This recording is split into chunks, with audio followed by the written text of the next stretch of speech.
Whoa, I like this meme a lot, by the way. This one's cool. Did you post this one already? I haven't even seen this one. I like this. Conscious, subconscious, Oh, unconscious. Wow, this is pretty great. cool.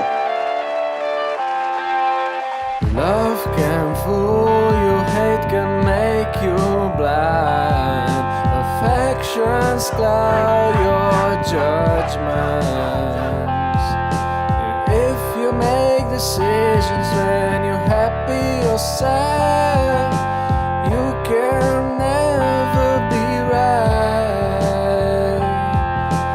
Listen now to my advice, the recipe for better life. Don't follow your heart, it might only let you down. Follow only reason, emotions lead to treason. Only one thing will never let you down. To believe in yourself, believe in the reasons that you have laid out in the argument that will last forever. Good. Look at you with your Galatian beard and hair. Look at that. I'm going to open some stuff on the Maristas really quickly. So I have that ready. So, I guess like around 3, I was looking up a little bit of Maristas, but I didn't find a lot more than I already knew from the lore. Okay, but the Maristas, right? Oh So yeah. why don't you tell me a little about Puerto Rico, bro? I mean, wait, this is the funny Okay, part. right. Now it's your turn to introduce yourself. Okay, well, if you made it to this point, you deserve it. So, my name's Dane Font. I'm, I guess, like the newest hire of the Tinkas IRL staff. I predominantly work in marketing and advertisements, particularly in the digital realm. And I am from, at least like from education, from first grade to 12th grade, I studied in El Colegio Marista de Guaynabo. So I am a Marista, I guess. And so to give like a very superficial introduction to the Maristas, they're all founded from a Frenchman called Marcelino Champagnat, and like his origin story was that he saw a young man that was very sick, and he was very disappointed with the fact that he didn't know of religion or praying. So in his last moments, he taught him both, and through prayer, like the child accepted death more fairly, and that experience inspired him to walk across like the nation and multiple nations and get essentially like youths without a purpose and reconfigure their purpose. They used to make tax clavos, like tax, but a lot of what they would do is like constructing and building infrastructure within their local areas. And so in Puerto Rico, if I'm not mistaken, there's 2 chapters. One in the one that's called the one in Guaynabo. Guaynabo is like our. We have a joke about it in Puerto Rico because all the letreros, all the signs are in English, and the rest of Puerto Rico signs are in Spanish. So people jokingly call it Guaynabo City instead of like La Ciudad de Guaynabo, like in jest of, I guess, like their Americanization. But one school is actually not within that region. It's within another region that's called Bayamon, which is like famous for being, let's say, like ghetto, like in a way. But it's in terms of marketing, they just call it that it's from the Guaynabo area. So it's Colegio de Manista de Guaynabo. And the other one is in our area of Puerto Rico that's called Manatee. And I guess at least what's funny within the context of Puerto Rico and the Hermanos Maristas is that the original creation of the Maristas was particularly for like men who were like impoverished and without purpose. Whereas at least in Puerto Rico, like these schools like tend to be like the more affluent side. And so much so that 2 former governors of Puerto Rico, one of which just essentially got me too'd out of office recently, Do you know about that?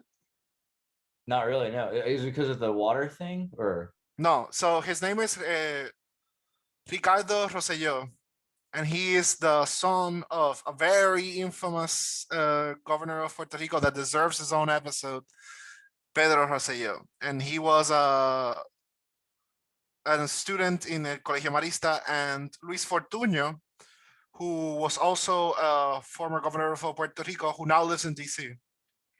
I've seen him. He's nice guy.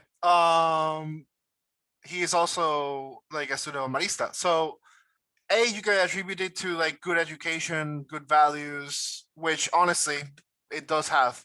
But also like the centers of power, at least from Puerto Rico, like really seem to congregate there to the point where there are elections naturally for the school board, like for the student like council in Colegio Marista, and the level of theatrics and preparation that I think my high school had outshines any. Like it really felt like an election.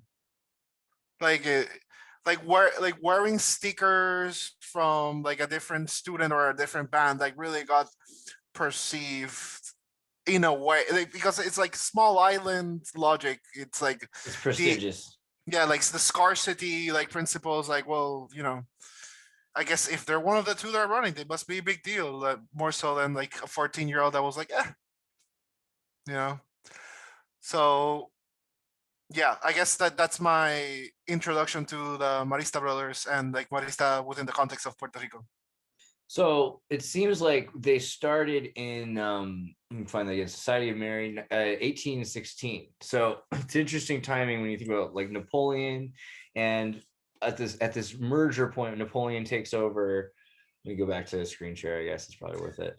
But and within our lifetime, Marcelino Champagnat, he was beatificado, which is like the process before becoming a saint, and I believe he's a saint now as well. So it's all very recent history.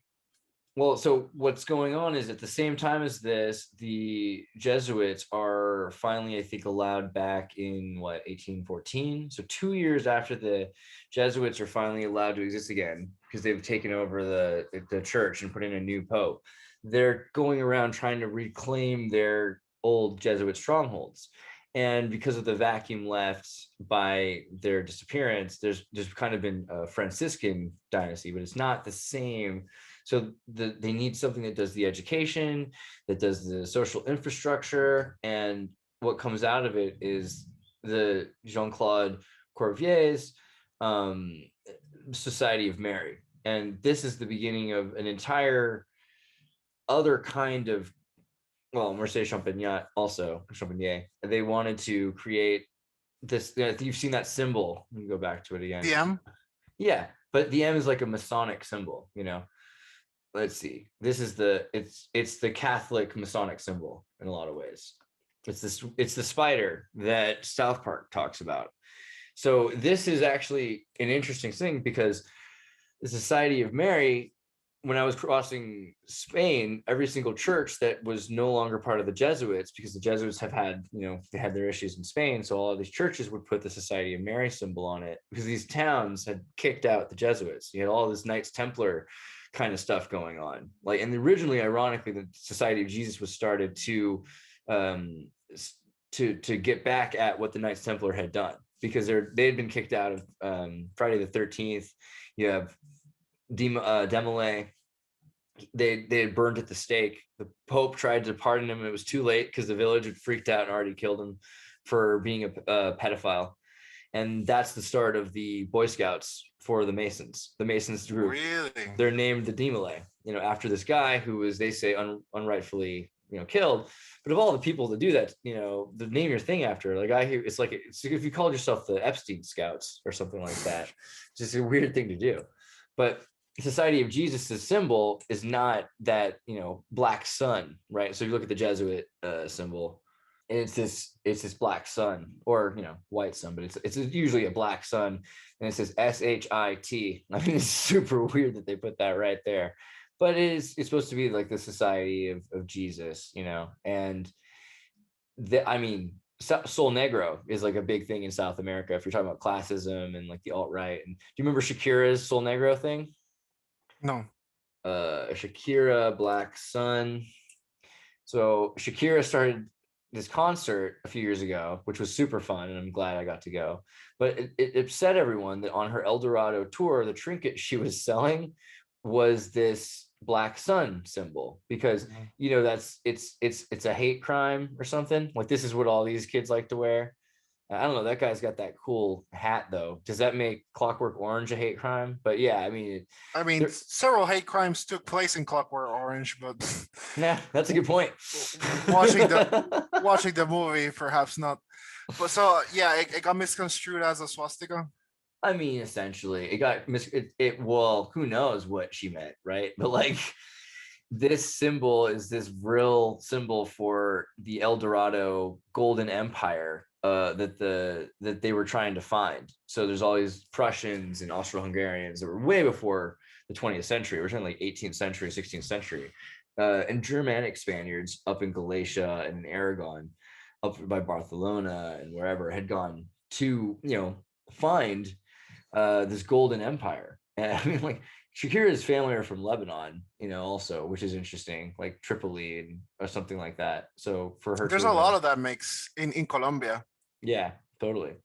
Colombia's like there's a bunch of people from Lebanon and like native Colombians. My former boss was one. Dime piece. I don't know. So I've been always wondering about the Society of Mary, because where people were not able to be Jesuit and they had this vacuum, they filled it in, and the people that have come out of it it's like the Rotary clubs associated with them, I think, and like they're not really, but kind of. You got a lot of people that are crossovers and into the Masons too. So it's this weird post-Jesuit, post-Masonic crossover of the Friendlies, the Oddfellows kind of group. But this one's just so pervasive, and you just see it in terms of education and what they do. It's so rad. I mean, but it could be a cover. I mean, that's why I was curious what you knew about it.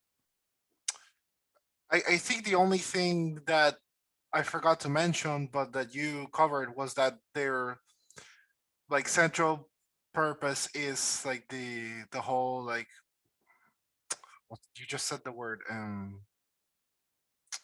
well, la encaminada, like the whole like going out and serving, like philanthropic. Yeah, like big deal. Like for example, like you couldn't graduate from 12th grade unless you had served like an X amount of hours of like community service. And the community service so my class was like 105 people. And of those 105 people, like we got like separated into like 10 to 12 different groups. And it seemed to be like I don't know, it was very interesting. It was like very like you seem to encompass like these moral skills, so we want you to like help this community.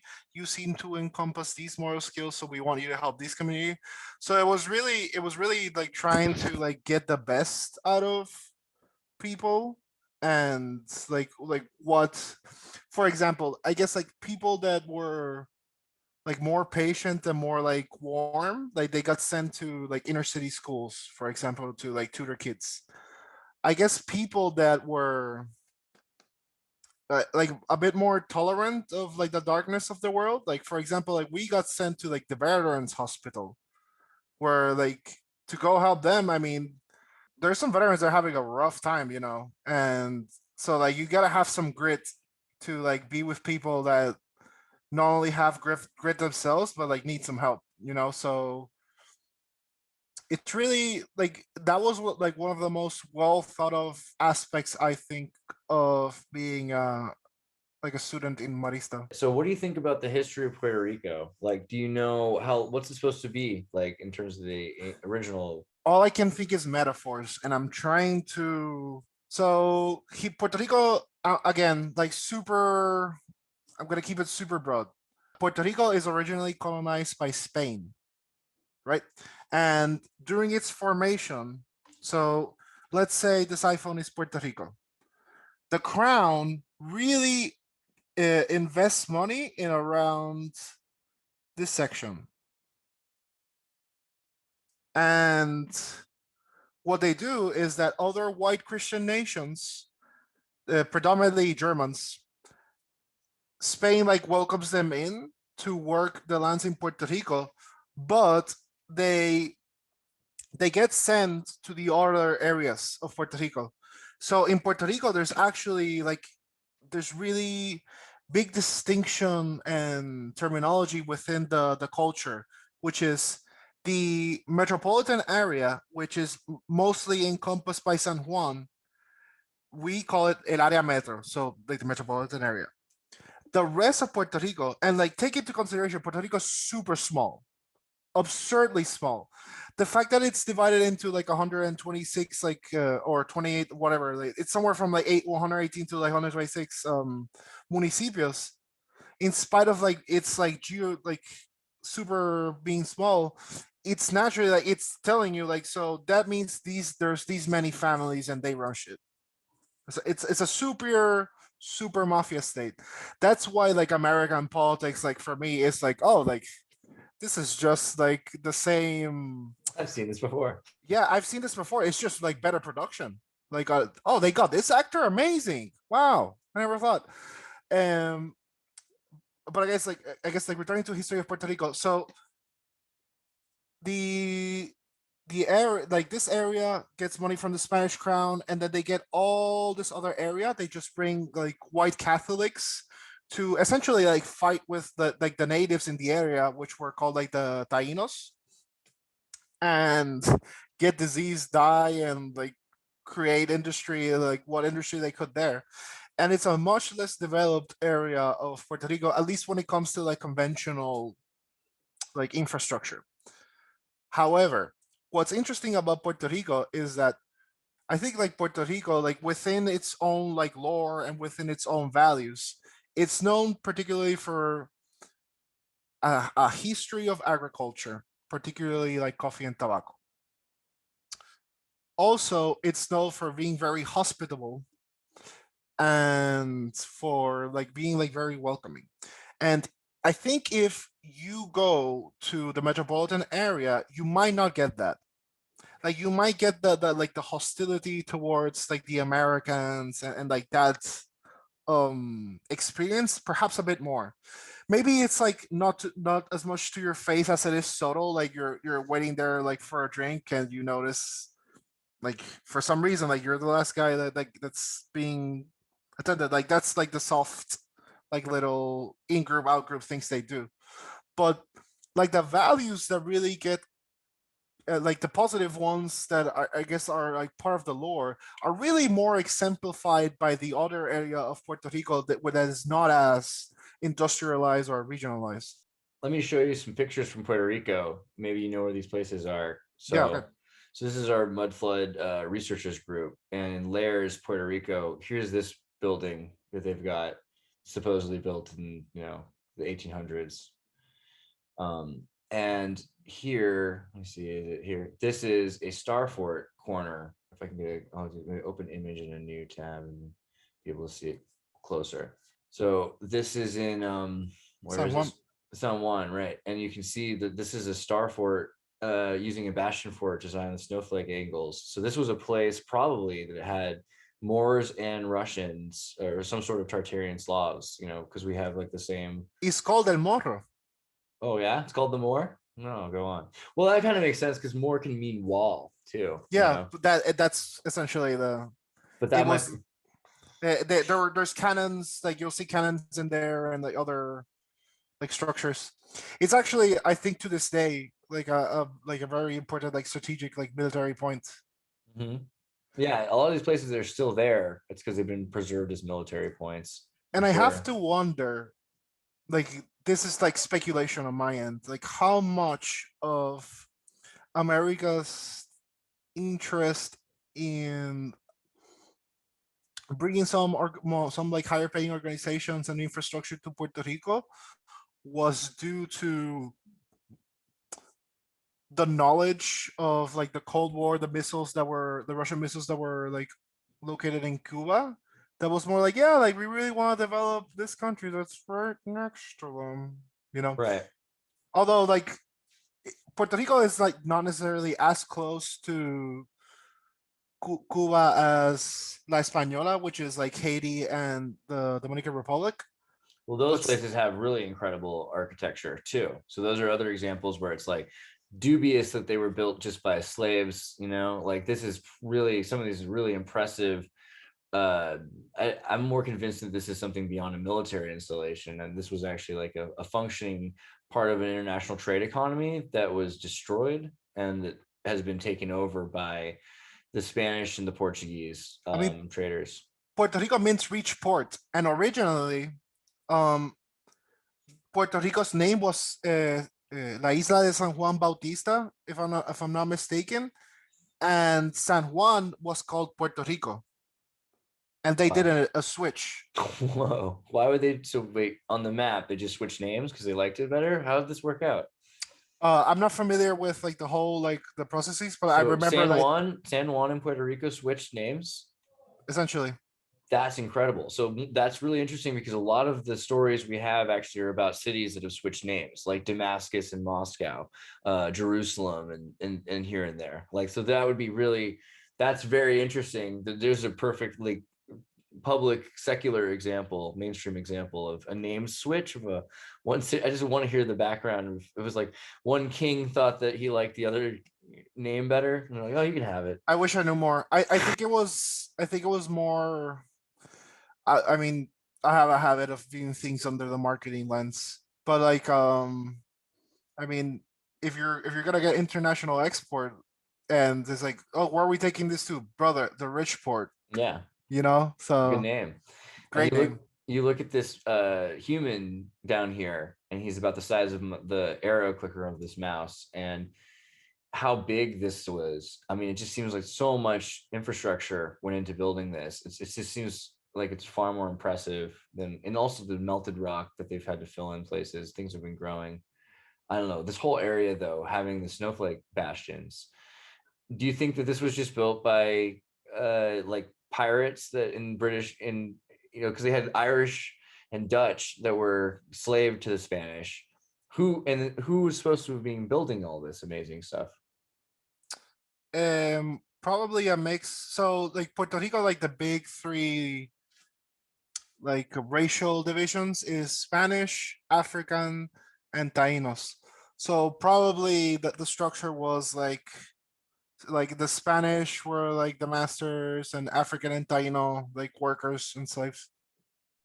I get the feeling more and more that like this was here already and it was claimed by them. I don't know. I feel like the Moors had a trading network here because when I went to Bermuda, I would see that there was already a Moor rock, and the way that the Portuguese had set it up, that they had originally, and you know, you see the Portuguese are very Galatian and very, you know, a lot of them have red hair and blue eyes, you know, like yourself.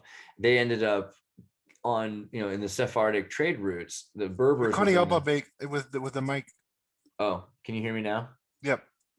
There was the trade routes were the trade routes were open so that they would go to the Sephardic barbers would have along the African west coast trading of Europeans up and down as slaves, right? Slaving. So they would take Slavs and they would trade them, and that's where the word slavery comes from.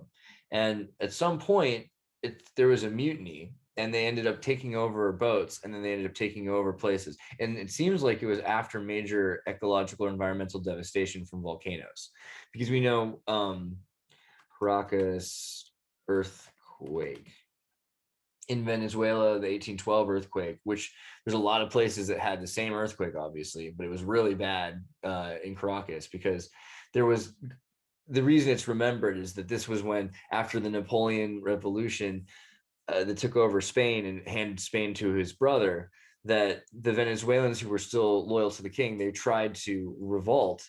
But then when they were having their fight, this huge earthquake happened and knocked down Caracas. And so it was considered a bad idea, and that they should deviate from following this king. There's obviously Napoleon, and there was a complex people had called the Napoleon Comet syndrome, which was you thought that Napoleon was controlling the weather to win wars. Like he was making earthquakes, making asteroids, launching cannons balls out of volcanoes, like straight up using weather machines.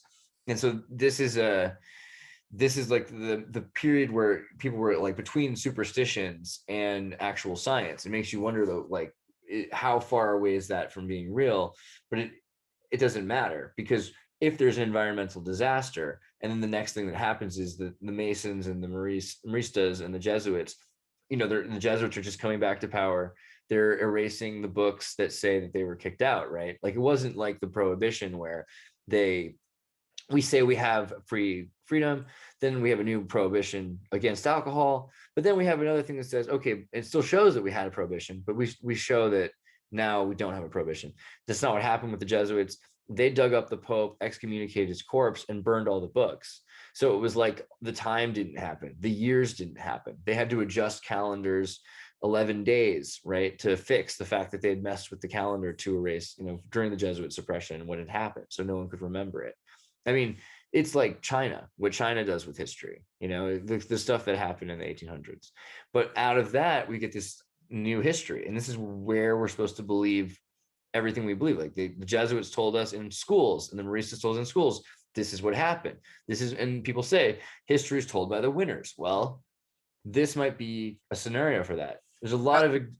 That's a point that I wanted to bring as well. So the history of Puerto Rico, again, like the first thing I mentioned is like we went from one colonizer to the next to the point where we remain a colony. So there is an identity in Puerto Rico, and like if soy boy bitches are now the ethos of California, the ethos in Puerto Rico, it's called literally el lamento borincuano. It's like the constant state of like, oh God, man, like, I'm not, because it's an island. So first of all, everyone will say this about their hometown, but objectively, Puerto Rico is beautiful. The original name by the Taino Indians is Boriquen, which I think it meant like the land of God, and it was a word that like meant to convey like the absolute like majesty of it. It's beautiful, and it's very biodiverse in spite of its size, but its history, besides colonization and that lot, is also one where like natural disasters would happen. And within the transitions of these two empires, like some historic, the name of the hurricane eludes me at the moment, but like some historic hurricanes were happening that they destroyed like the infrastructure of particularly of the agricultural sector. And so it almost feels as in a way like that happened, and it's almost as if like Spain forked over the US. Is like, listen, like you can have these guys go, like they got like effed up, and like the relationship that United States has with Puerto Rico seemingly is that they're just giving us instructions, and we're like, buddy, can you like let me like get up? Like they're like, I'm gonna need like, let's say like 2 tons of cocoa for tomorrow. Is like, yeah, well, a hurricane just destroyed all the crops and the material, so they don't exist. It's like, well, now you're in debt. I just figured out what that tongue represents. It's you on your knees, and the symbol of Marista is wow, Eucharist. The Eucharist. Huh. Eucharist, right? That's kind of that same moment, I guess, where you're like, all right, please help me. The Puerto Rican state, is that where Columbus is supposedly landed? Like, what's the deal with that? No, I think he landed in like the Virgin Islands first. Puerto Rico, well, I think like they even found like mainland US before Puerto Rico. if I'm not mistaken. When did they find it? History. Let's go to the pre-Columbian era. It's not well known. Unlike other indigenous cultures, which left behind abundant archaeological evidence, there's not a lot of archaeological evidence. It's all been washed away. The first book written by Friar Inigo Abad, an Arabic name. Inigo Abad la Sierra. Abad being a rather Arabic name. He's a Benedictine monk from Estadia, which is in Aragon. And so he's come and told the first history of Puerto Rico.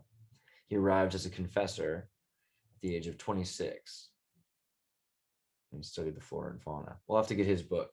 We'll have to look and see what he wrote. And then there were the Ortoroid people, a Caribbean settler people from Orinoco, like the Orinoco flow. Sail away. And they radiocarbon date the Oratoid to Trinidad. Okay, so that's another thing that we go over, is that radiocarbon dating is affected by volcanoes, right? So when these volcanoes go off and it sends out radioactive materials or messes with the carbon, it changes our understanding, because we don't have a gradual metric, because there's earthquakes and volcanoes are happening all the time. So it's constantly messing with things. The Orinoco extended all the way to St. Thomas. So the Orinoco, or the Oratoid, or toroid. That's hard to say. Ortoroid? Otoride. Okay. Yeah, we need to look into these people more. So do you know anything? Have you heard this about these people at all? Did they ever tell you about them in school or anything? Doesn't come to mind. This is, by the way, this is the most fair thing that I'm going to share. So how much years of history of the United States do you think I had? What do you mean? How much of the American history have you heard of or learned? Mm-hmm. Like in high school, if you had to divide it by years, like how many years were dedicated specifically to the history of the US? Oh, okay. 1? 2. Oh, that's good. All right. I was just trying to give it the worst possible score. In California, man, they're trying to erase history for 2 years.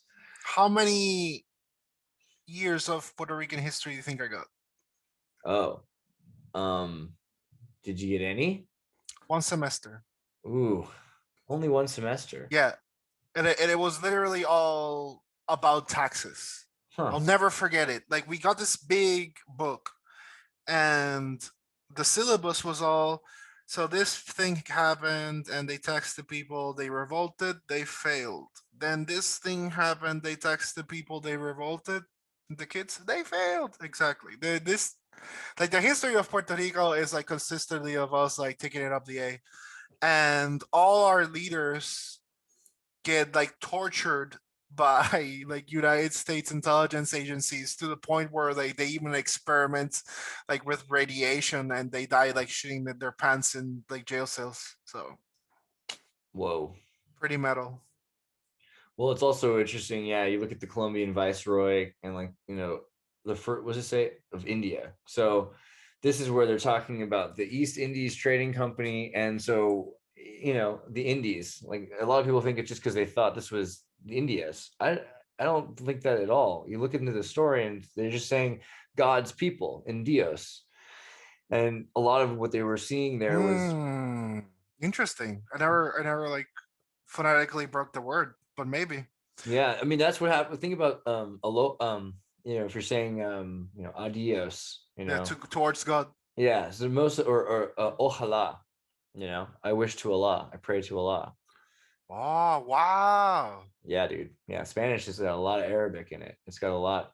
Yeah. Almohada, pillow, zafacón is like what we call trash can. Yeah. There's a lot of Arabic. Yep. So, you know, this whole culture that has been, you know, the Guarani are in Paraguay. That's like one of the Guaranis. That I've heard before. So this is different, but it's still rad, is the Bahamas thing. I have to go back to this, but Guarani is where the Jesuit mission happened. Can you go back to the entry though? It said something about the Taínos. Yeah. It's being shaped island. Columbus changed its native Taino name to San Salvador. Huh. So Taino or the Arawak, I guess. That makes sense. So the Arawak used to, or the Lakono used to sleep in, supposedly, according to, was it People's History by Howard Zinn or whatever, like they slept in these giant huts, like all together, like, 40 people, 30 people, and like on the beach in these big buildings to stay warm in like piles or something, or on hammocks and stuff. And it Dude, was a freer society. um, that's still that culturally that's still preserved in Puerto Rico a lot. Um, I'm super grateful. So, by the way, so I grew up in Puerto Rico and lived there like all from like being born to like 25. And in the beginning, so like Puerto Rico is a colony of the United States, and we have a lot of like programming, television from the United States. So growing up, like the shows that were like really popular, at least in my high school and like within my areas, were ones that like really like talked about like the wealth and like the power and like growing up in the US. And one that got really fetishized in my high school was like Laguna Beach.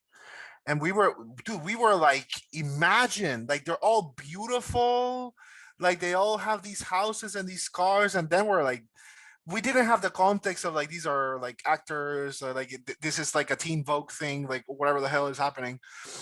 But like that is like, so like the conception of like the United States and then going to high school, like prom and the football games, which is like this warlike like vibe, plus like they're like they're women, they're like, yeah, the conquerors. Like for us it was like glorious.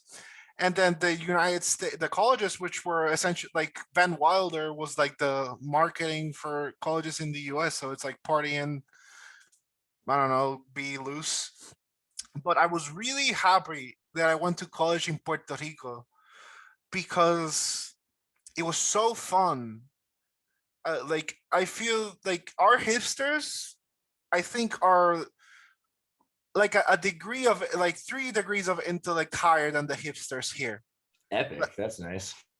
Like we had like a really genuine and interesting good art community. Generally, like I have friends that like have written like amazing poetry, like amazing. I'll mention one by name, like Fernando Ayala. Like look him up. Like amazing poetry.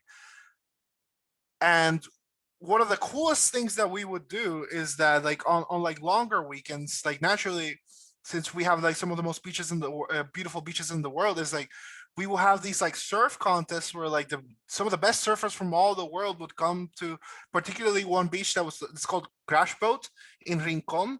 Rincon is this like section of Puerto Rico where there's like a lot of like American mainland Americans that had like super high stress jobs, and they hoarded all their money, and they moved there to like have like a little simple job bar thing situation and just like live on the beach in the heat, not think of seasons.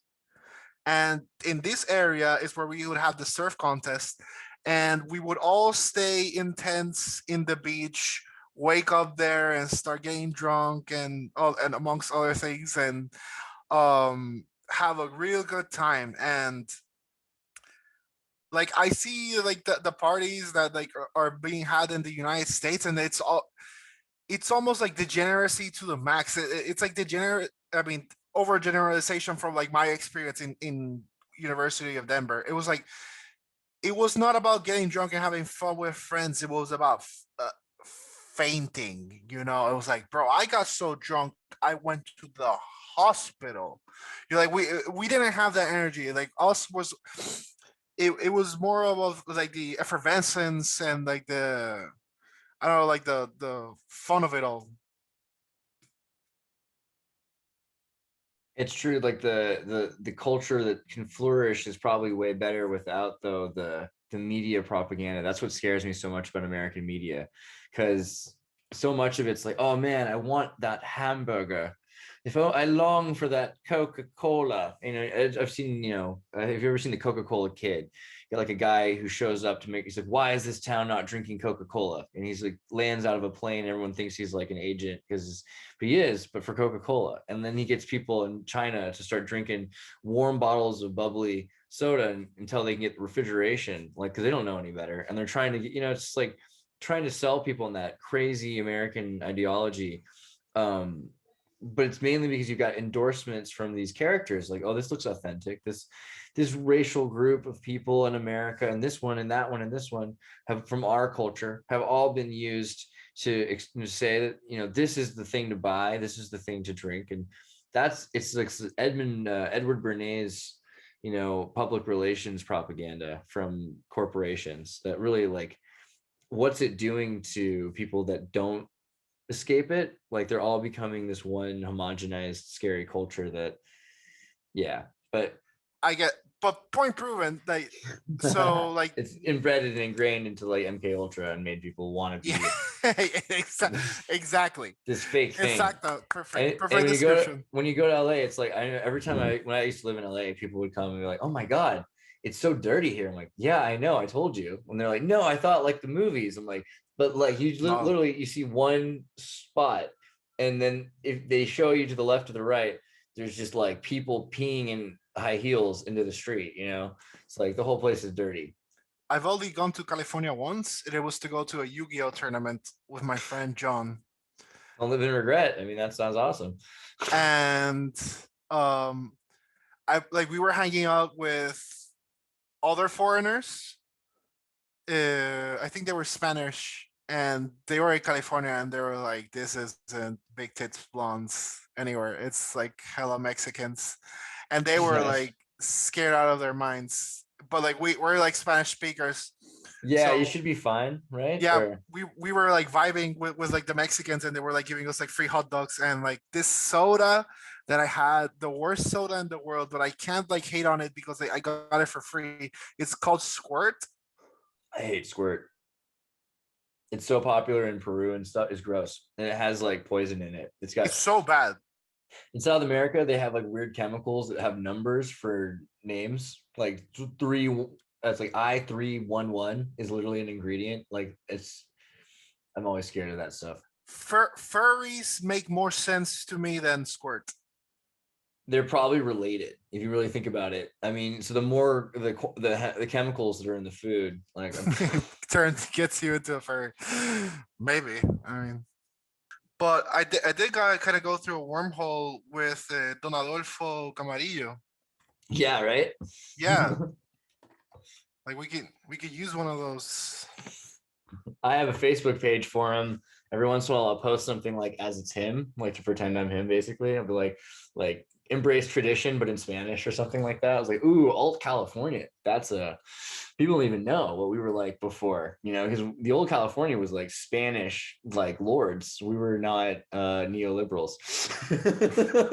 I mean, have you been to the house? Oh yeah. I used to, long story, but I used to almost basically live there. And then what happened was, when I was a really little kid, but there was another family, our cousins, that ended up kind of living there. And then in the early 90s, early 80s, late 90s, basically like early 90s, we donated the house that was under a lot of disrepair to a Camarillo Foundation that we set up. And then the state pretty much, I think the state kind of owns it now or something weird. The city of Camarillo owns it. But in 1964, Camarillo was, my mom was like, 14 when it became a city. So for her whole life, it was until she was a teenager, it was a dawn ship. Like, it was not in California, it was literally still, private, like, ranch. And you had people, now it's like the Don Adolfo Camarillo Highway is there's a Ronald Reagan Highway and the Camarillo Highway. It's like one of the most traveled roads besides the 405 in Los Angeles. And it's where Technicolor came from. I don't know if I sent you that video of the first color film outside of Hollywood. It's from Camarillo. Yeah. Let me send you this on Studio. Let me go find it. It's like hard to find my videos because they're so old sometimes. Studio content. But his biggest recognition essentially was being like a very industrious farmer. Yeah, I mean, so well, he was a Don, but also I think he was a gangster. And let me see if I can camera reel. Did I find this? There it is. Okay, hold on. Let me send you this. Can you watch videos like in Zoom? Is it like a shared feature thing that can be done? Um, I can open the stream on a separate window. Right now, I'm just like looking at your handsome face. Aw, it's adorable. Where's the chat? Here, I'll send you a link to this video. You can watch this on a separate screen. Okay. But I'll give you context.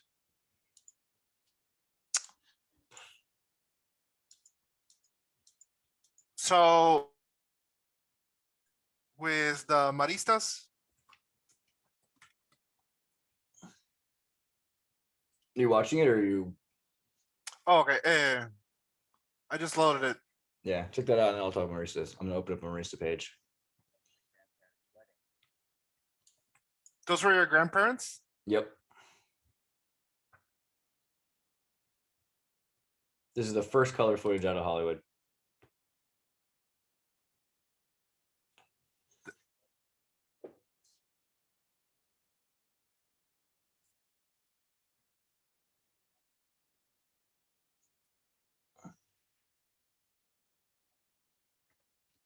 A lawsuit over Technicolor? Yep. They said you can't own color footage. It has to be public domain enough that everyone can do it. Because they said you can't just copyright like 7-layer perforated film, which they surely could have, but they said no, we want everyone to have access to it.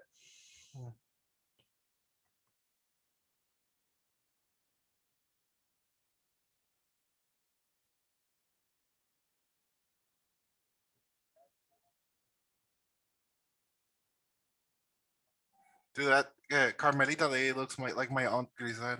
Mm-hmm. Like it's Feel ya. insane. She looks like an aunt of mine, like so much. Yeah, because you got that Galatian look to you. I was like, you could totally fit in. I got freaked out for a second. I was like, what am I watching? I know, right? Yeah, no, it's weird. I mean, these are the earliest videos I made because I figured no one's gonna ever watch my channel, but I should put this up because I don't want to get this lost. Because we have films and reels of films. Like my parents were like the first week. My mother was at Disneyland, 1955, at 5 or 6 years old. First week with like a film camera because they could. So it was like all the films we have that are like color from that era are just crazy. But okay, so and then we built. You saw at the end of that church was built by my great great grand uncle. Like Don Adolfo's brother, Don Juan, who moved to Argentina. And You say he was a gangster too. yeah. So I mean, first off, Ojai, California, which is like next to it, is where he owned originally, but he traded it in a poker game. He ended up winning and he took Camarillo, which was like much bigger piece of property. And Ojai is cool, like really nice place, but Camarillo is like much bigger and has this hill that is, it's got a lot of desert area, but You the want to land hill, on a gamble? yeah. Wow. And so he really liked, yeah. And so super lucky California, right? But The he big dick energy shit. yeah, and people would like travel up the hill, and banditos would like steal from people. But what's right on the coast that makes Camarillo so valuable now is the Channel Islands, and the Channel Islands are fully taken over by, it's like a seagull sanctuary. The seagulls build their like nests, and you're not allowed to go there without like being part of like some university program. But like you go in there and you can walk on this specific path with like a professional like ecologist or something. And it used to be where my family and a lot of gangsters would trade the black market, whatever you would call black market before there was law. The crazy stuff. It was their own like kind of pirate island in a way. And so the Channel Islands, Wow. yeah. And so yeah, it's like it was a different time. And Zorro is like clearly about like my great granduncle, because he was like, yeah, we're totally down with Spain. Like it's not. They were like, we're gonna, and they were like, fuck Mexico, we're gonna, fuck Spain, we're gonna be California. And so California has so much cool lore. yeah, but it's So like it's it's literally because we were a family that were like gangsters. I mean, there's problems with it though. so how do you start from that and get to the point where to associate a man from California is like a twink? Like how? Like Oh, well, so California was hyper saturated with immigrants, right? And I don't just mean from like other countries. I mean like from the country America. Like, so for me, it's like I'm a North Korean and Mexico's South Korea. Like, we have a country that's been divided and conquered, right, by America. Like, the Estados Unidos took over our land and they forced us to become part of their, hegemony. And they divided, California included Washington and Nevada, and mm, they cut it apart so that like just this whole coast. yeah, they didn't want there to be a California. In fact, California used to be an island, according to the Tartarian maps. Have you seen that? No. Let me pull up a map of California back when it was California island. I get some videos I can show you. Some of my older videos where I first started getting into this stuff was because I was like, well, wait a second. Like, I know this from personal experience that California was not what people say. Oh, this is videos. Where's images? And then screen share.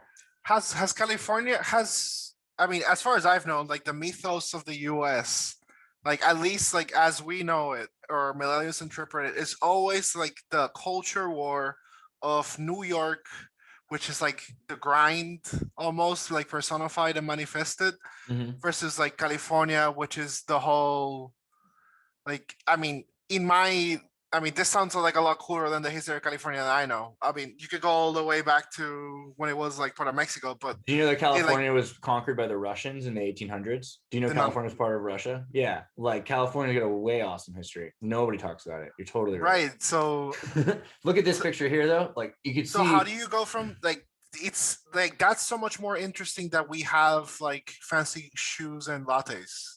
Well, yeah, I mean, but like, you have to remember back in the old California, we still had fancy Spanish shoes and lattes because we were Spaniards. So like, we had really awesome stuff still. We just Yeah. like, okay, like really quickly, look at California and these maps. Do you see this You think map that's the here? Spaniard influence? The I Well, can definitely see the whole party scene being I'll the Spaniard influence. I'll get into it in a second. I promise. I think it has more to do with the Tartarian influence. I really do believe in this. I swear. I think that the Slavs, when they controlled the West Coast, and the Japanese before they were super Hanified, were very much part of this Tartarian empire. You look at Formosa, and you look at the people that spread. California has a lot of remnants of star forts, bastion forts in history that is from a lost civilization that didn't just have teepees. Like, we've been told lies about California, but you look at this map and you see California as an island, right? You see this right Uh-huh. here. So Yeah, yeah. that doesn't make a lot of sense to a lot of people. By the way, this is from the Audiencia de Guadalajara, and so in New Mexico. So when you look at that word Guadalajara, you should notice that it's actually an Arabic Spanish word, and it comes from the land where two rivers run. And so that's the thing that's important is Guadalajara. The Arabs and the Moors. You go to this rock here. If you see where this is to this side here, there's Channel Islands. Up there is this rock. This area here is an area where Big Sur becomes Morro Bay, the Bay of the Moors. And so these are places where the Moors traveled. And you have to also know, even if you don't even think about like counter history and revised history, just thinking about what you know about Spain. Spain had an Inquisition and were getting rid of people violently or quickly. So if you got on a boat and you went with the conquistadors to get away from Spain, it was a good deal if you were Jewish, Arabic, Black, anybody who was not empowered during the Aragon Kingdom takeover, right? Because wasn't a good time to be under King Ferdinand. It was kind of a like drunk. So they ended up in California and all the way around the coast. Let me go back a page. You see that they knew what it looked like in where's my smaller map? This one. They knew what it looked like in South America to like a pretty accurate degree. They can see where South America was pretty much touching the Arctic, Wow, which is and why, California is like its own thing. Look at that. and it's always in every single map. California is another. I mean, we're not kidding. Like, everywhere you go. So what happened in California? Like, is it lit? And the story is that people just didn't know any better, which is why I was trying to show you how great all these other maps are, where they have like river lines and Labrador and different. They Yeah, understand everything's maps. the same except that, essentially. Yeah. So what happened? Well, then you start looking at the California gold rush, um, hydraulic mining. There we go. Let's get that to work. Load in. Takes a second to load. Sorry. Okay, so dudes with giant freaking hoses. My connection's unstable. Go away. Dudes with giant hoses would spray mountains, and they would try to break apart mountains in order to get gold. And so what we're told is from the gold rush that these pictures were literally just dudes that were trying to turn full-on mountains into sand and wash them away. And that's also where we have these weird wooden, they cut down redwood trees and made these hydraulic aqueducts that would then pump dirt and mud across that we pull gold out of. And so huge amounts of refining.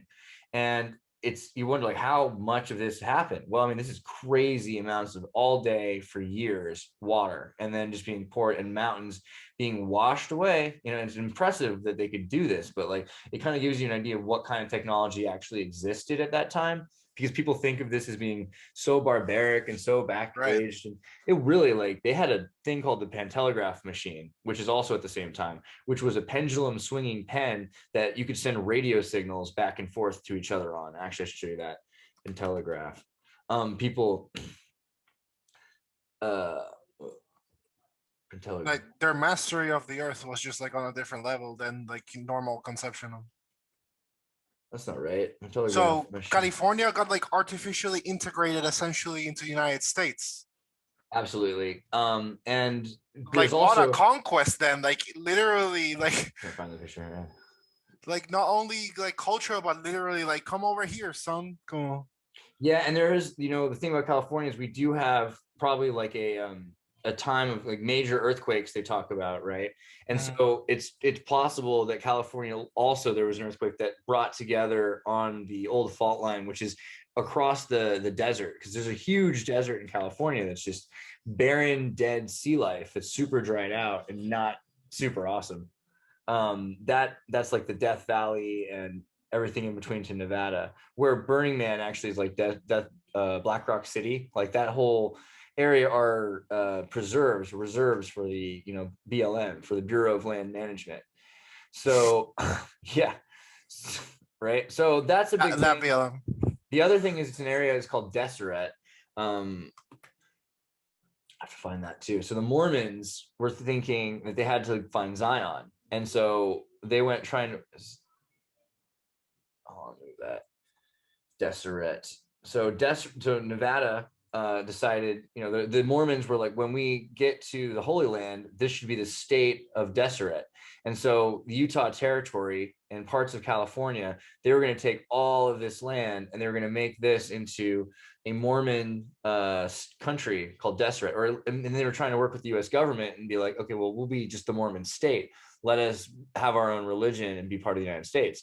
And that eventually like scared the U.S. government. So they started dividing it and making sure that that didn't happen, because they wanted to not let a Deseret state have that much. They didn't want a Mormon state to have that much power, have its own senators and representatives as part of this. Like they were thinking they'd have a Mormon senator to represent a Mormon state. But their whole thing was like they had a new language, they have if we can find, and this was their flag, by the way, is the beehive with the tongue looking shield over the water with the white. But let's see, Deseret language. What does the tongue symbolize? I mean, I don't know what they say it symbolizes, but if you think about a beehive on the tongue, it seems kind of like violent. But I get that collie vibe, right? But these are the symbols of the language that the Mormons, well, you can't say invented, right? They say they discovered this because they think this actually comes from something they believe. And, it's fun to say that the Mormons are dumb, dumb, dumb, dumb, dumb. But when you look at what they're talking about with this idea that there was a culture that the Masons have saved the records of, and they've actually restarted this kind of Masonic Scientology in the 1800s. That's, they have aprons and they have an all-seeing eye on a beehive. I mean, look, imagine you went to Utah and this was the language that you saw written everywhere. Like, I mean, it was the plan. So they thought that there was, a flood, and that Noah had escaped his 5, sons with their 5 wives and started 5 different kinds of hybridized hominid. So these are the root races from Madame Blavatsky. And this idea that we're all at the same time evolving into this new man, this new latter day saint, man. And so the Deseret thing was like pretty pervasive at that time.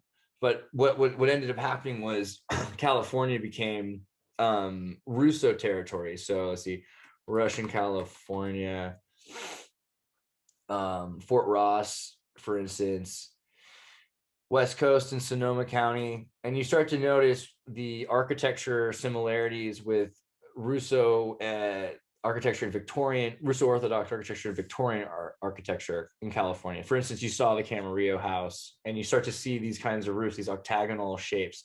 And you start, if you look into where they got them from, well, Yeah, the Camarillo house had like it was definitely what you said, like the octagonal shapes, but the yeah, color scheme was different. But yeah, I guess I haven't really talked about this in a long time, so my video channel is going to be like, huh.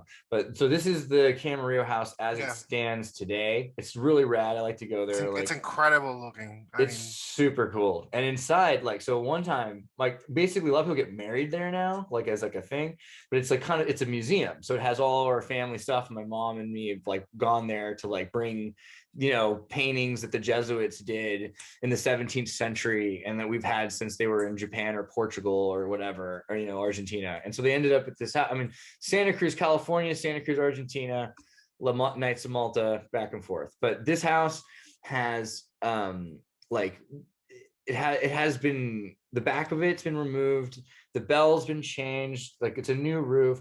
But the thing is, it's in Hollywood.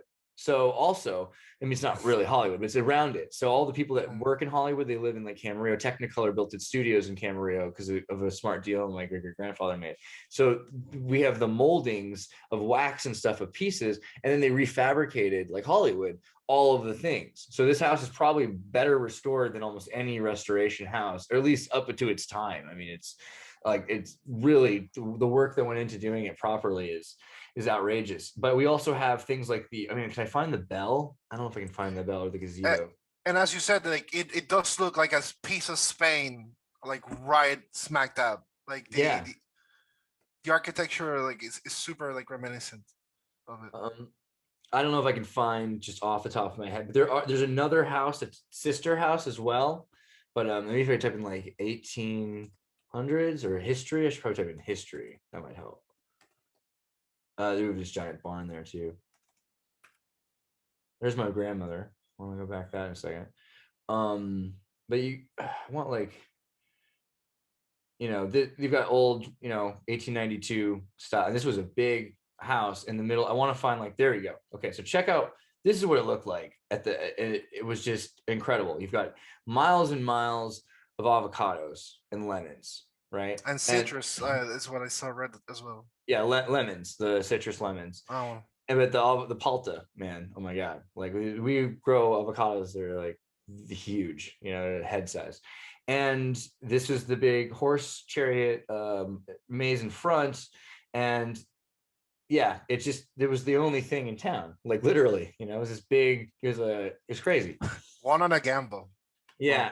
And then Camarillo horses, right? So our family, if you ever watch a movie and you see white horses in movies, it's because the movies were shot in Camarillo and they got the horses from the Camarillo horses. Wow. So this is our family horse breed. They're like, they're they're pretty. They have these pearlescent white pink kind of bodies. They don't have any darkness on them at all. And they're renowned. Everyone who knows them knows they're the nicest of all horses. Like, they're just sweet animals. But and there's Don Adolfo, and then there's Don Carmen, and then I can look up Fitzgerald. So then, well, I don't know. It took a minute to find all these people, but this is Don Adolfo, Camarillo. So yeah, that's where my family comes from on my mom's side. Epic, man. Like, did was someone trying to get into this chat? I can't, like, it blew my mind, by the way, already with the whole like California was an island and it got like basically like geo-factored into the United States. Right. Incredible. That's not common knowledge. Like, people don't believe it is the other thing. People think that California was I mean, had you always. not shown me like the processes, like I would have been like a bit skeptical. But like the maps, like everything else is like geographically accurate, or at least accurate to the degree that like on the scale that we show, and like consistently from like different regions, like just like separated. I'm gonna pause it for a second.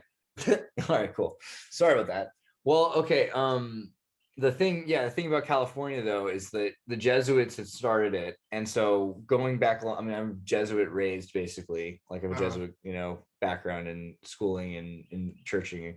I've always thought that they were super awesome, and so like, and it's funny, I went to Spain and did the Camino de Compostela, where you walk across the Spanish churches. Every day you hit one church and you hit another church, and it's like amazing because every town has their walls. It's like this horribly tiny old like falling apart place a lot of the time, not every time, but there'll be a building in the center of it invariably, which made it not just a village, made it into a city, because it has a church and that's the rules.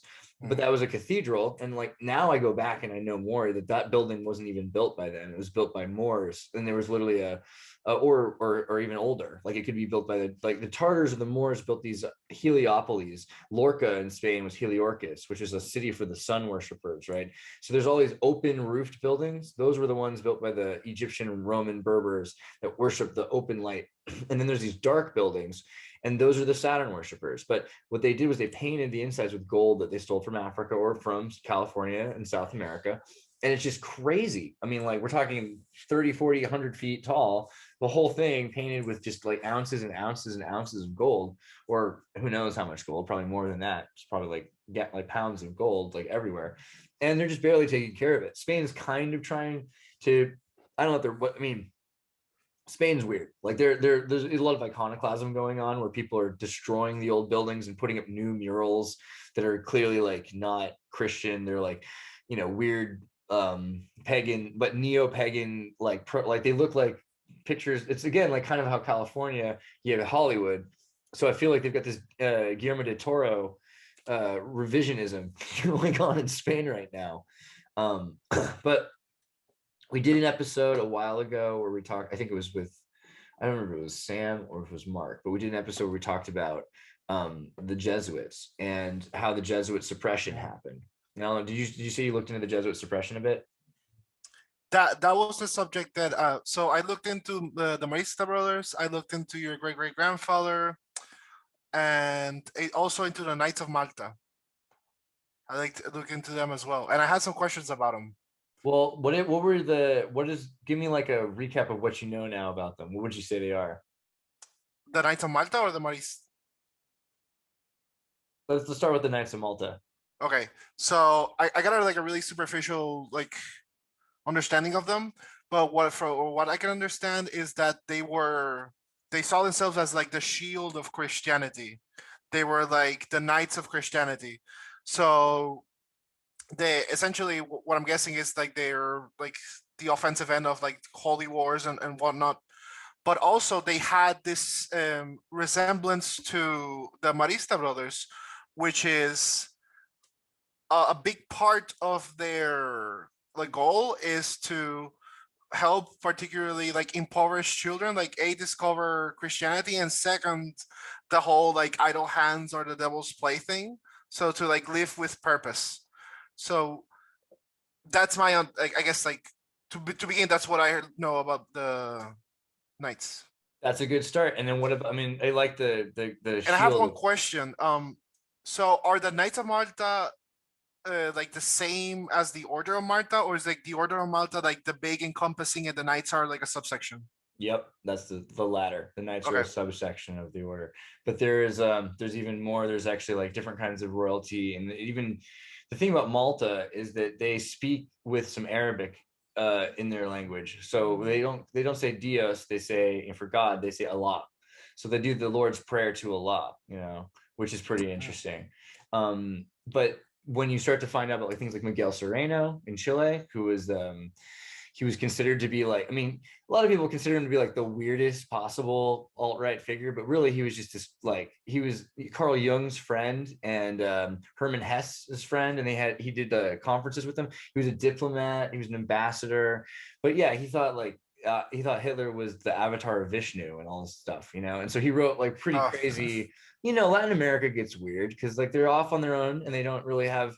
When you're like that, especially 100 years ago, it's like isolated from all reality. So he's like living in a rainforest and he's having a good time and he's thinking to himself like his thoughts, but his I think like Latin America is like constantly like staring at the caste war, like the whole phrase like you stare into the abyss and it stares back at you.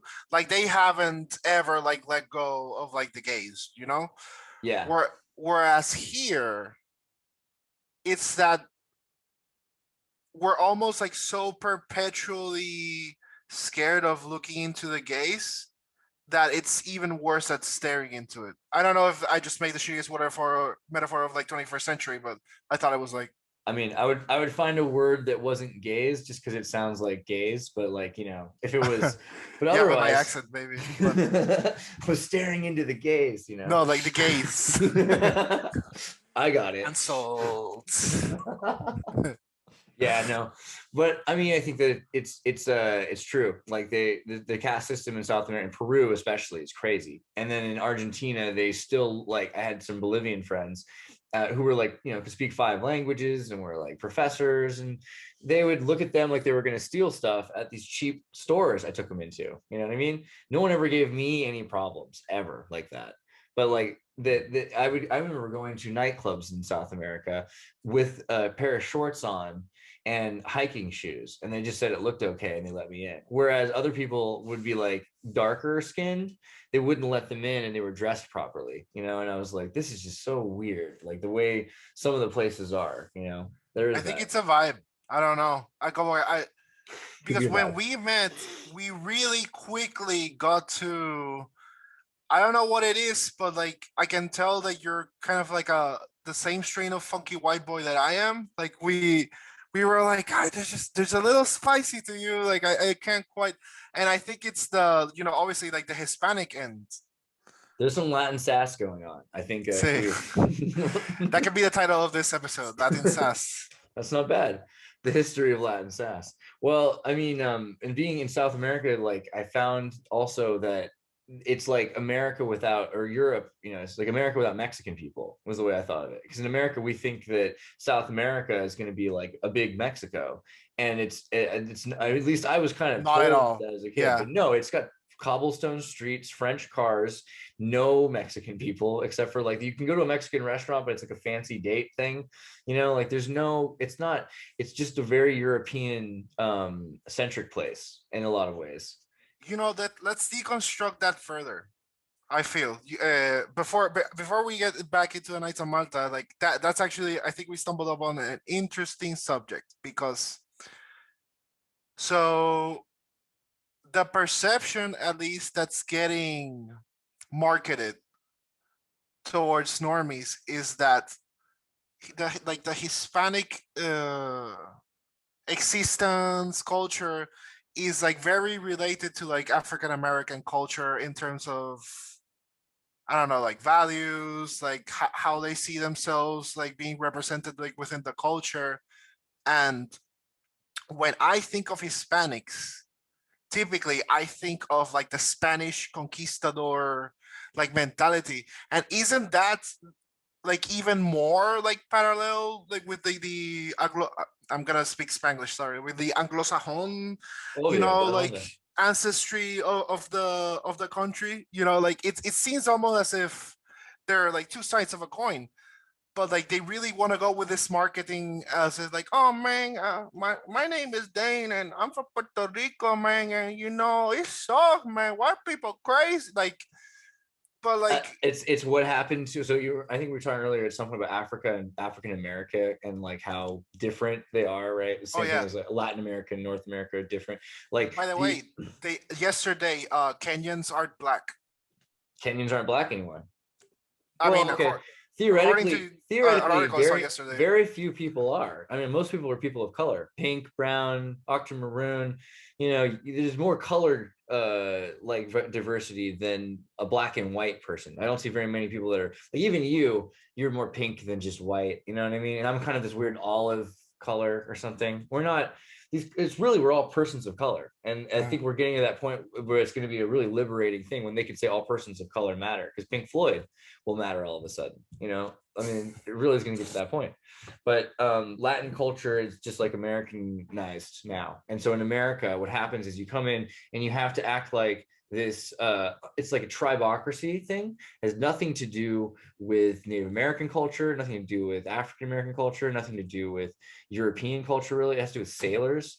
You've got a tribe, and then they keep someone outside the tribe, and then they let someone into the tribe after 7 days, right? But It's like they don't even understand the cultures of tribes well, because like right. No to one put does. like Nicaragua, El Salvador, Chile, and Mexico under the same bubble, like absurd. Well, that's And to break down America. So in America, correct. you want to get someone into a trailer and convince them that they're living better than anyone else in the world. It's this weird kind of mind control. Like, it's like if you take an elephant and you chain them to a giant pole, and a baby elephant, and as the baby elephant gets older, you chain it to a smaller and smaller until you get to a potted plant with just a jump rope. The elephant's so used to it not being able to escape as a baby that even though now it's this giant thing, and the thing is actually way easy because it's not even rooted down, it's just a potted plant, it won't try to escape because it remembers.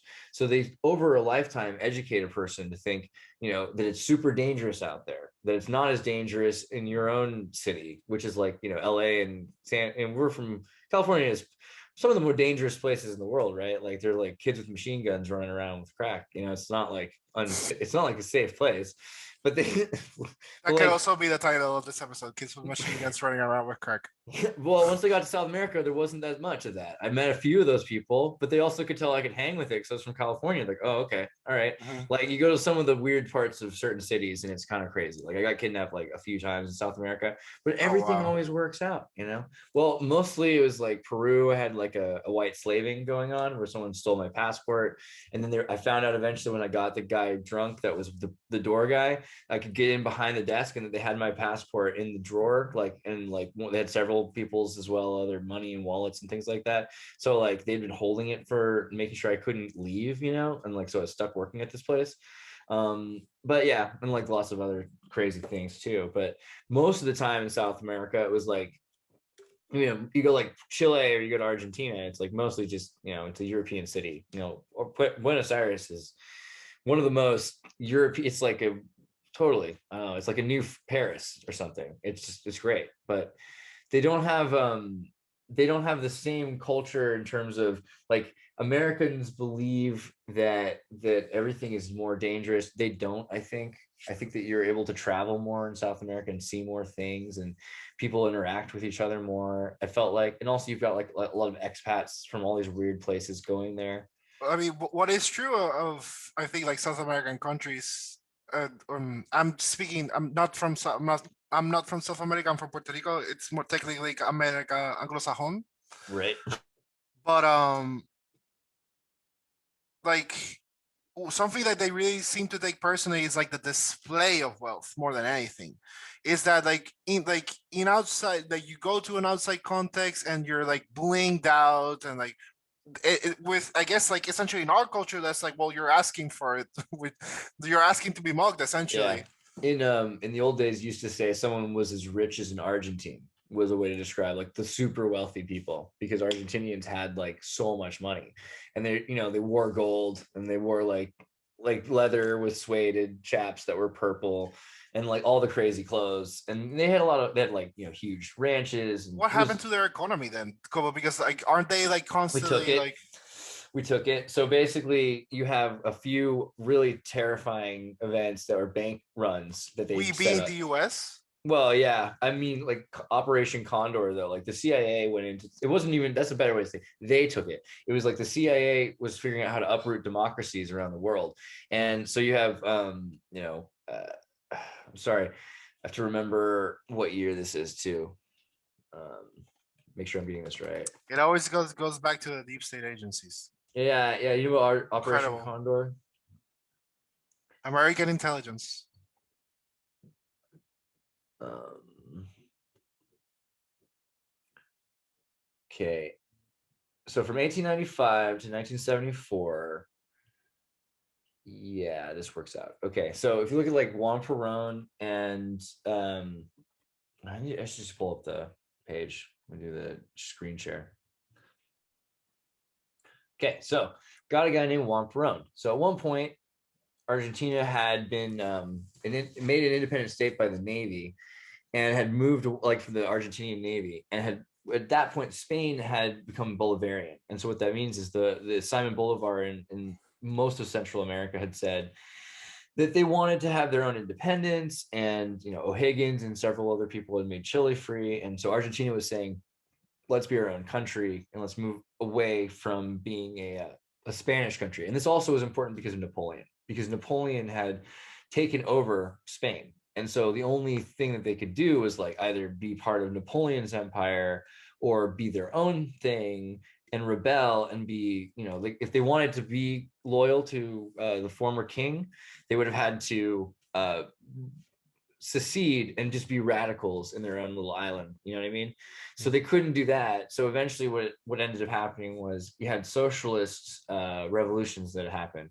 And so you've heard of like the Madonna movie with Evita, like, Don't Cry for Me, Argentina, all about Evita Peron. And, you had this really amazing extremist revolution where you have the extreme left and the extreme right, and they become the same thing. So you have extreme authoritarian socialism, and Peronism is called. And they took over, and it was like, this was probably not the same as what was going on in Chile, because Chile had the American Condor program like completely knock out the former government and allow for, I think Garcia was, supposedly shot himself, but probably was, either he was definitely pushed to do it because he was surrounded by tanks, and then it made it possible for Pinochet to get in. But both of these guys like to throw people out of helicopters. And you have to remember, this is the period when the current pope was part of this mission of kidnapping babies and giving them to wealthy Argentinian families. So recently, a bunch of Argentinians have found out that they were stolen from their politically incorrect parents, and they were raised by wealthy families that couldn't have kids themselves or had been assigned to raise these kids for whatever reason, because Argentina might have thought that the kids of these family lines, are supposed to survive, but that the parents couldn't raise them because they'd sinned too much or something crazy like that. And so they were throwing their parents out of helicopters. And so this is, it's a crazy period in Argentina. Meanwhile, their wealth was starting to be evacuated, and the American banks wouldn't work with them. But they had, you have to also remember, Argentina had so much money in the 60s, like up to this point. So Argentina car. So what a savage way to implement eugenics. Yeah. Where's the invented 1960s? Where is that? Yeah, automotive industry in Argentina. Well, so Mercedes-Benz, obviously, all these German companies, all the cars that are manufactured there. Like, so people don't think about this, but there's cars made in South America by these huge companies, and buses and trains and planes, and like Peugeot and Citroën. But like Mercedes-Benz, every bus is a Mercedes-Benz, like all over South America. Like it's so much more convenient to get German cars in South America, and everyone has them. Like, I mean, for the most part, they're just readily available, but they're expensive for the average person because they keep the cost. But Hyperinflated. But there wasn't. I'm trying to find it. There was a car that's the Argent. Is this it? Like, this. I think this might be it. Argentina invented their own cars. In fact, Argentina had all kinds of its own things. They invented the double bypass heart surgery, a kind of pen, the original radio. Here are 5 inventions that you didn't know came from Argentina: fingerprints, artificial heart transplant, the collectivo, which is originally like the idea of the taxi system, the sound traffic light for deaf people. The first ballpoint pen also. So a lot of really interesting things that it doesn't even include on this. I think the taser was actually invented in South America, in Argentina too, but they probably don't want credit for it. But there's a lot of really like great things that came in up into the 70s when Perón died and the banking crisis happened. And so the first banking crisis was, people couldn't get the money out of the banks. The banks had hyperinflation. they started saying we're not going to. And there's also a war that went on because Britain was trying to take this island, the Maldives, but they call them something else. I forget. They, what do they call it? I'm sorry, I forget now. I just know in Spanish, Malditas. Yeah, I mean, but this is like a huge war. The Argentina English. My God, it's so embarrassing. I can't believe the Falklands. But that's where I'm at with it. Like, because that's what I'm supposed to call it in school. I don't even know that word. All I know is the Maldives. So, but that's where they had this huge war. It was like the Vietnam for Argentina. A lot of people died. Met a lot of dudes have like lost their legs or they're handicapped, like they're older men, because they fought in this horrible war with Britain, and Britain was like, it was bloody. All over this island. And then, Britain had Margaret Thatcher. She had submarines. She had crazy fleets. And so she like killed and blew up a lot of people's boats. And so they ended up losing their own coastal islands. Argentina's island was stolen from them, basically, Britain. So it's a major contention still.